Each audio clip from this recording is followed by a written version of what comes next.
Think winning an argument is about being louder, faster, or smarter. Think again. The person who stays calm always wins.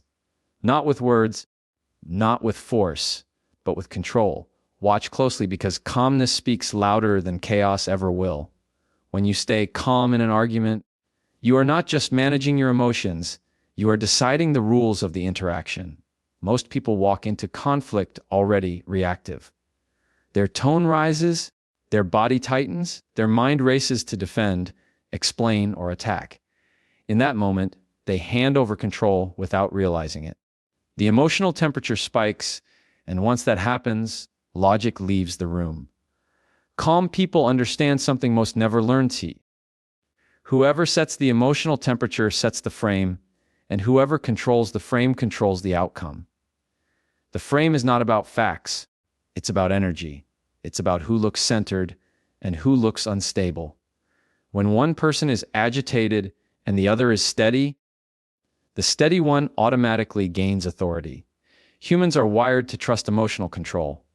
We associate calmness with confidence, competence, and strength. Even when the calm person says very little, their presence alone shifts the balance of power.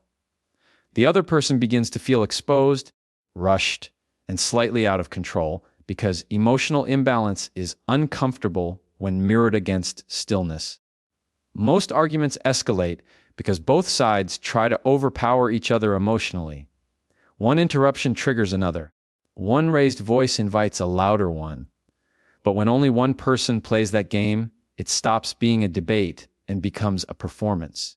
The calm person refuses to participate in emotional chaos. They slow the pace. They pause before responding. They let silence stretch just long enough to make the other person hear themselves. That pause alone can feel confrontational, not because it's aggressive, but because it removes the usual emotional feedback people rely on to keep escalating. Calmness forces accountability. When someone is emotional and the other is not, the emotional person starts to stand out. Their words sound harsher. Their reactions look exaggerated. Their logic becomes scattered. They may even start over-explaining or repeating themselves, trying to regain control of the interaction. Calmness doesn't attack, it reveals. It creates contrast. And contrast is powerful because it allows observers, and even the other person, to see who is truly in control. People often mistake calmness for passivity. That's because they confuse strength with noise. Calm people aren't weak, they are deliberate. They choose when to speak and when to stay silent. They don't react to bait. They don't chase validation. They don't feel the need to win every sentence. Instead, they let the other person exhaust themselves emotionally while they conserve clarity. This is why calm people often say less but are remembered more. Their words land harder because they are not buried under emotion. Control of the emotional temperature also controls time. Emotional people rush. They interrupt. They push for immediate resolution. Calm people slow everything down. They are comfortable with pauses. They are not afraid of unfinished conversations. That patience shifts pressure onto the other person. The one who needs closure now is the one who is losing control. The calm person can wait. And waiting in an argument is leverage. When you stay calm, you also protect your credibility. Emotional reactions can be used against you later. Tone gets remembered more than truth. Calm delivery, even of firm boundaries, feels reasonable and measured. It makes it harder for others to label you as irrational or defensive. Even when you disagree strongly, calmness frames you as someone responding, not reacting. That distinction matters. Response implies choice. Reaction implies loss of control. Calm people are also harder to manipulate. Emotional manipulation relies on triggering guilt, anger, fear, or urgency. When those triggers don't work, the manipulator loses power. Calmness interrupts that cycle. It sends a clear signal: you don't get to decide how I feel. And that signal alone can end an argument before it even begins. People push where there is resistance, but they retreat where there is grounded certainty. The frame set by calmness also influences how solutions emerge. Emotional arguments focus on winning. Calm arguments focus on clarity. When emotions cool, facts become easier to organize. Priorities become clearer. The calm person can redirect the conversation without forcing it, simply by asking grounded questions or restating key points without emotional charge. This often causes the other person to follow their lead, even subconsciously, because humans naturally sync with emotional stability. Calmness doesn't mean silence all the time. It means intentional speech. When calm people speak, they are precise. They don't pile on words. They don't justify excessively. They state what matters and stop. That restraint creates authority. It also creates space for the other person to process, and sometimes to self-correct. Many arguments end not because someone was convinced, but because one person refused to escalate and the other ran out of emotional fuel. There is also an internal victory that happens when you remain calm. You don't leave the conversation replaying what you should have said. You don't feel drained or embarrassed by emotional outbursts. You maintain self-respect. That internal control reinforces external control. The more you practice calmness, the more natural it becomes, and the less power arguments have over you. People begin to sense this and adjust their behavior around you, often before conflict even starts. Calm people win arguments not by overpowering others, but by outlasting emotional chaos. They understand that emotions burn fast and clarity burns slow. They don't rush to prove a point because they know the moment someone loses emotional control, they lose influence. By staying calm, they hold the frame steady while others shake inside it. And in that stillness, outcomes quietly shift in their favor. Silence and patience work because they remove the tools most people rely on to feel powerful in an argument. Many individuals don't argue to find truth. They argue to release emotion, to dominate, or to force agreement. They depend on quick reactions, interruptions, and emotional feedback to stay in control. When you respond with silence and patience instead, you take away the oxygen that keeps their behavior alive.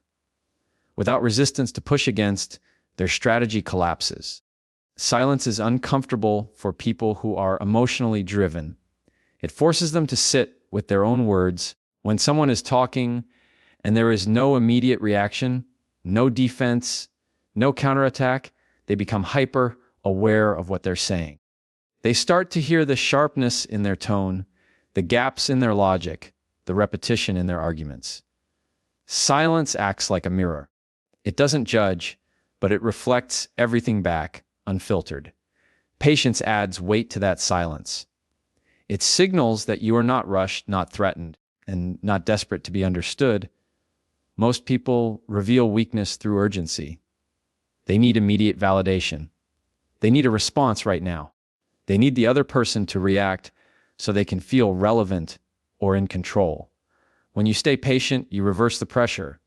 Suddenly, they are the ones filling space, explaining more than necessary, trying harder than they planned.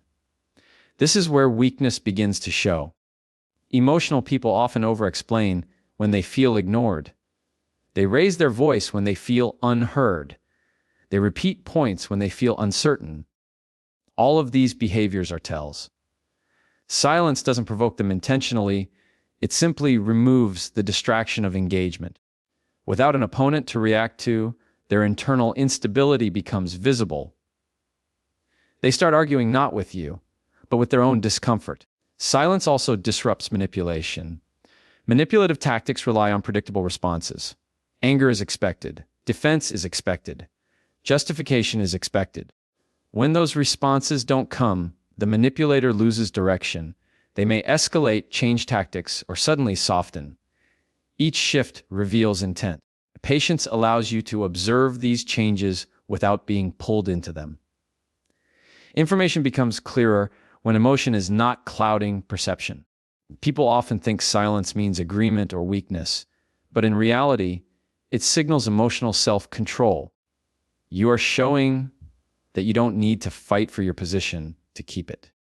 That kind of restraint communicates confidence more loudly than words ever could. It tells the other person that you trust your stance enough not to defend it impulsively. That confidence is unsettling to someone who is used to overpowering others emotionally. Patience also controls pacing. Emotional arguments move fast because speed prevents reflection. When you slow the pace, you force thinking. A delayed response gives weight to your words before they are even spoken. It tells the other person that what you say next will be intentional, not reactive.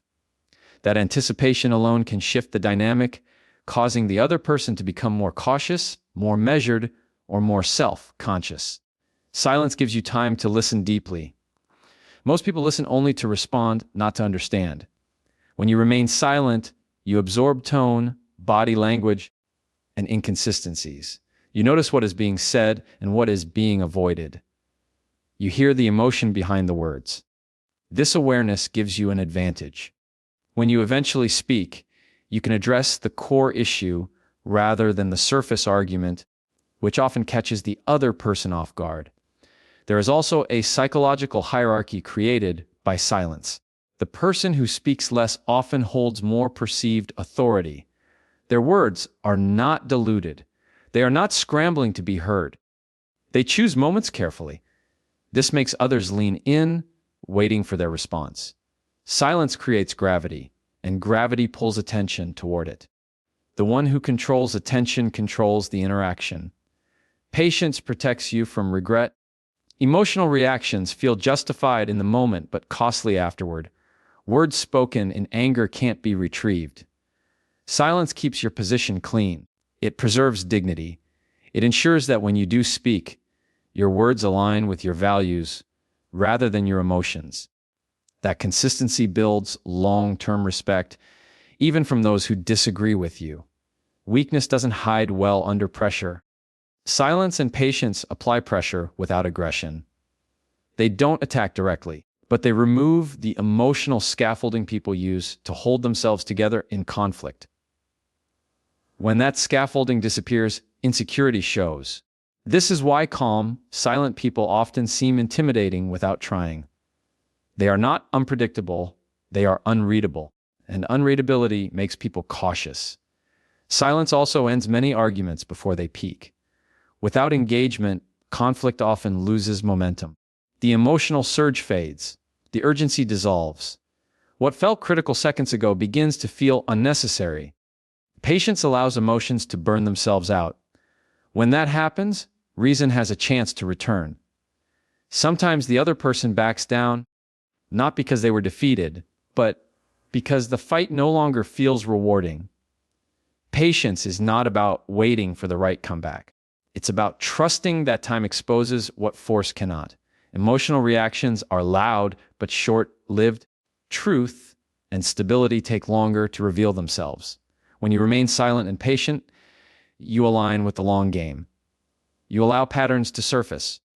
You allow people to show who they are without interference.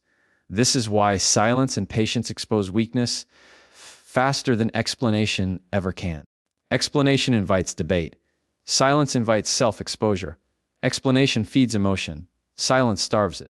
When you stop trying to convince and start allowing space, the imbalance becomes obvious. The one who needs noise loses power. The one who is comfortable with stillness keeps it